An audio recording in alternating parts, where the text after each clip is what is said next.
If you guys are sitting down all day, you need to do these movements to keep your body pain-free. I'm Gavin, I'm a personal trainer. I co-own New Zealand's only fitness studio for people over the age of 40.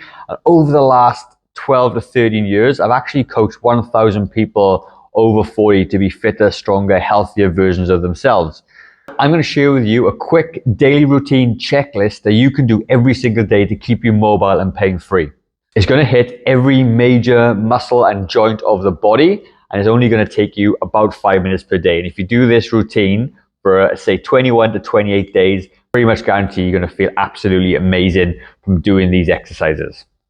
One of my favorite pieces of advice is just simply this: strengthen before you stretch.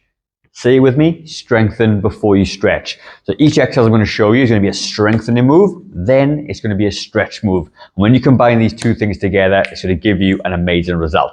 Primarily focusing on the main quad muscle, which stabilizes the knee, because we know if you've got strong quads, it's going to stabilize the knee. Also, when we stretch the quad, we know that we're going to lengthen the muscles, it's going to make them work better, and it's going to support and strengthen the knee way better than just doing either strengthening or stretching alone. So the first exercise we're going to look at is something called a wall sit. With a wall sit, it's very, very simple exercise. And what it does is it's going to make quads in your legs fire up. Okay, that's really, really important. And it's going to do it without causing any knee joint pain, which is a big deal. If you're doing lots of squats and things, you can really hurt your knees. The way to do it is come against a wall like this, and you're going to take yourself down to about 45, and if you're strong enough, 90 degrees at the bottom, okay? And you're going to hang out for 30 seconds. And once you do this exercise, okay, you're going to feel the quads at the front light up. A couple of little tips. I want you to lift up your big toes in your shoes. It puts the weight back on the midfoot and the heel, and it's going to actually activate these quads way better than just sitting there hanging out. Once you've done this for about 30 seconds, you're going to rest, okay? And then you're going to repeat 30 seconds again, and then you're going to rest for 30 seconds, and you're going to repeat the exercise. And once you've done that quad-based strengthening, then we're going to look at the stretching component. So I've got a yoga mat here. It's very, very simple. I've got a chair just in front of me just to give me a little bit of support, okay? So what you're going to do, you're going to put the yoga mat on the floor. It could be even a pillow or a towel or whatever. It doesn't really matter. Just something to lift up your back of your foot. And as you come down, you can see that this ankle is a little bit elevated because it's on the back there. I got this just in front of me, okay, to help. And you can see there's a little bit of a crease in my hip. But what I'm going to do, I'm going to push my hip forward. I'm not leaning forward. I'm extending my hips forward this way. And straight away, you're going to feel all the quads start to stretch. You put this leg a little bit further forward. And as you push your glutes forward this way, the beautiful stretch in the front of the quad. And this is going to be fantastic then to complement your quad strengthening exercise. It's going to open up the hip flexors. It's going to help with lower back pain as well. It's going to help with your knee pain. And you're going to feel amazing afterwards, all right? Once you've done 30 seconds on one side, obviously you swap over. One leg in front, hips go forward, and you feel that stretch on the front of your leg.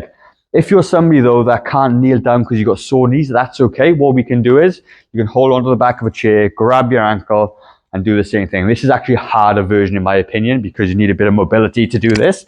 Same principle applies, though. Do this stretch on the front of the quads. So the next exercise that we got is we're going to be working on the hips just a little bit. And the strengthening component of this is going to be hip squeezes and then hip openers, okay? So I've got a yoga mat. You could use a pillow or something. And what you're going to do, with your feet, you're going to have them nice close together, and you're going to pop something cushy in between your knees, all right? And then what you're going to do, you're going to squeeze it as tight as you can, all right? And you're going to feel those muscles on the inner thigh start to work. And these muscles support the hip as well, okay? And when you do that, you're going to have less back pain as you go. And as you start to push in, you're going to feel the burn in there. Do this for 30 seconds. Once you get to 30 seconds, you're going to rest for 30 seconds, okay? And then once you do it, you're going to squeeze again. You're going to squeeze again for 30 seconds, okay? And that's going to get those muscles to activate. It's going to support the hip and the pelvis area. So you're going to feel amazing afterwards. Once you've done that 3 times, then we're going to do hip openers. Now, the really nice way I like to do this is come down into a nice wide stance this way, put one elbow on one knee, and this hand's going to come on the inside. And you're just going to push the hip a little bit further apart. And you're going to feel a nice big stretch on the inside. It feels amazing. Give this a try. You're gonna hold it for about 30 seconds. And once you've done 30 seconds, you're gonna put your other hand on the other leg. And you're gonna push out, and you're gonna feel amazing. This stretch I learned while doing martial arts, and I actually absolutely love it, okay? So from the side or the back, what it may look like is your hips gonna come back nice and wide, elbow on the knee. This hand pushes out, and you just push your body, make it nice and long, and straighten the elbow out, and get that inside stretch on the inside of your legs. The next exercise we're going to work on the glutes. The glutes are responsible for providing stability to the hip area. If you think about what your glute muscles do, they cross the legs and the hips, and they stabilize that pelvis and help your lower back feel amazing as well. But one thing we need to do, sometimes they don't work very well, and you need to strengthen them first. So this one exercise is going to be fantastic. So what you're going to do, you're going to lie on your side, one leg is going to go straight forward, and what you're going to do then, you're going to turn your toe down, and you come out nice and wide this way. You're going to lift it up, keep the toes down, and take it behind the leg. Come back up, and take it in front, back up, and back down. And you might see people doing this kind of exercise. I find that a little bit arbitrary. This works it way better because you're using all the movement in that hip to hit nearly all of the muscles in the glute, okay? Then obviously what you're gonna do, I'll do it from the front so you can see this leg straight, this toe pointing down, comes up and out. And I can feel that working right up deep in the hip there, okay? Back down that way and out. And from this side, what it looks like is that it comes up and behind, up and behind, okay? Now, once you've done that, you're gonna feel those glutes start to fire up and start to work a little bit. Then you're gonna now do a glute stretch. You're gonna lie on your back, cross one leg, cross one leg over, and you're gonna lift up that leg. Sometimes for some people, this is enough to feel the stretch right up in there. If you are a little bit more flexible, you can put one arm through, and you can pull it back just a little bit further. And again, 30 seconds on, 30 seconds off, all right? And obviously you swap legs, lift that up, feel a nice stretch on the outside, and you're gonna pull it back in. Amazing, amazing stretch. So now we've done the sort of the hip area, okay, which causes a lot of lower back pain, a lot of uncomfortableness in people. Now we're gonna start to work on the shoulders and the mobility in the back, all right? So the way I like to do this exercise, you're gonna lie down on the floor in your front, and you're gonna put your two arms out like a big Y, and you're literally just gonna lift up this way. Bring your shoulders up nice and high. You're gonna force those lower traps and the muscles in the top of the back to start to work hard. You're gonna hold it for 15 to 30 seconds if you can. This is a tough exercise. From the front, it looks a little bit like that. Okay, keep your head looking down, nice neutral spine. And you're gonna feel all these muscles at the back start to work, all right? And if I was to sit, if you can imagine me lying down, I'm doing this. Thumbs to the back of the room, really lifting my chest off. And all these muscles at the back are gonna start to work, which is so important if you're sitting down and you're slouching this way, right? Then what we're gonna do then is we're gonna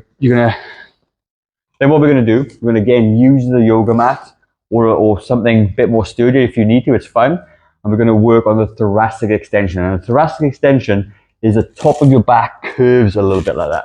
And we need to sort of open it up, which is gonna help with that mobility, less slouching. It's gonna have loads of benefits for you. So you come down, put the mat in between your shoulder blades, and you're gonna just extend it back this way. And sometimes some people's arms don't go very far, but the better you get, you'll be able to take your arms all the way back, and hopefully your hands will touch the floor right at the back this way. And you're gonna hold it just for a couple of seconds, and you can bring it forward again, come back up, breathe out, and extend it back. And what you'll find is that when you do this for 30 seconds, okay, what's gonna happen is you're a little bit further every single time. So what you could do is you could have a double mat, and you can get the extension going backwards, right? But that's gonna be a fantastic exercise to open up the postural muscles. You're gonna strengthen them, then you're gonna stretch them, you're gonna have way more mobility in your upper back. It's gonna help you from slouching forward. Exercise follows on from the Y lift, okay? Because when you're lifting the Y lift up, you're getting the top of the muscles in the back done, and also the lower back to a degree, okay? So now what we're gonna do is we're gonna stretch the lower lumbar spine. A lot of people have so much tightness in this area, and this is such a beautiful stretch. It's gonna make you feel amazing, right? So I'll do it from the front first. What you're going to do is you're going to have one leg bent, one leg straight. And you're going to let one knee come over off the floor. And this hand is going to go on top of the knee. And as you take that knee down, try and get it to touch the floor if you can. And now you can see there's a nice angle. Now with this, your hand, you're going to go back diagonally and look back. And again, you're going to open up this whole sort of back, lower back, upper back sort of area. Look up towards your fingers as well. Try and keep that knee on the floor if you can. And you're going to open up the whole hip area, back area. Amazing, amazing stretch. Okay? I'll do it from this side so you can see. This knee is up. It's going to come all the way to the side. This hand comes back. And you look back towards the room and you open that right out. So again, as we strengthen the muscles, now we're stretching the muscles as well to give you the double benefit. All right, I could say all day. It's amazing. All right, so once you've done those strengthening and stretching exercises, the next thing I want you to do is move your body. Go and walk. I want you to do 20 minutes of walking or cardio per day, all right? The thing of it is that when you move your body more, you'll have more energy, you'll have less pain. There's been tons of studies done that if you're suffering from back pain or knee pain, things like that, walking itself actually helps alleviate a lot of that pain because you're sitting down. I'm already slouched sitting down talking to the camera. Imagine if you do this for 8 to 10 hours a day all the time without exercising, okay? You're gonna feel so bad. But if you walk, it causes you to have a better posture. Your core muscles are working, everything is working as it should. Not only that, it's gonna enhance the quality of your life, it's gonna protect your heart health as well. We do know that if you walk 20 minutes a day, 150 minutes per week, that you're gonna have a much better cardiovascular output. I did a video on this, I'll pop up there at the end for you. But like I said, these are the exercises that you must do. This is your daily checklist. Do these every single day. It's only going to take you maybe 5-6 minutes. Obviously, the 20-minute walk will be on top of that as well. But if you can tick these off every single day, pretty much guarantee you're going to be walking around pain-free and with very, very minimal input from you. It's very, very simple to do and anyone can do it. That is it from me. If you found the video useful, let me know in the comments. Tell me what stretch you preferred. I'd love to know what it is. My favorite is the lumbar spine stretch. I love that one. Brilliant. But if you've got any specific issues or any other questions that you have, leave a comment down below and I will see you on the next video.